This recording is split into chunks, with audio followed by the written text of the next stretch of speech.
Hey guys, it's Matt here. In this episode of What's in a Cart, we're going to open up Super Empire Strikes Back for the Super Nintendo and check to see if it is a Majesco release. Now, if you're wondering everything about a Majesco release, some other different things about Majesco releases, then check out my recent Matt rants that I did this past Tuesday, and you can actually hear about the different things surrounding Majesco release, what you need to look for, and if it really affects the value of the cartridge. But right now, we're going to go over to the table over there. We're going to check to see if this cart right over here, not only if it's a Majesco release slash re-release, but we're also going to see if it's actually real. Is this repro or is this real? Let's open up the cart to find out.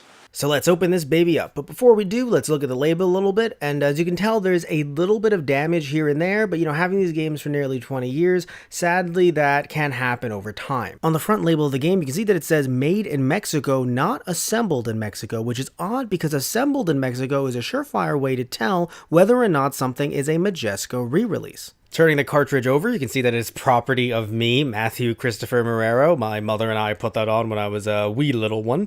And I'm sure all of you love that I'm covering up the back label. Sorry everybody, I didn't know about the rarity of these things. I was just a little one at the time. Alright, so now I'm going to bust out my 3.8mm screwdriver, which as you guys can tell is actually attached to a much larger screwdriver. Now, you can do this easily at home without the larger screwdriver attached, but the reason why I do that is because I want to get a little bit more traction when trying to open up these cartridges. I mean, we're not opening up new Super Nintendo games, which do exist, but we're not opening those up, we're opening up older ones. So, some of these screws over time have gotten a bit too stuck to the cartridge, so you definitely might need a little bit more traction when opening up some of these older games. So now that we've done that, let's actually take off the front plate of the cartridge and let's take this board up and let's turn it around and see if it's legit. It might be a bit hard to tell on camera, but things are looking good so far. However, let's flip the board around so we can try to read the text on the chip a little bit better.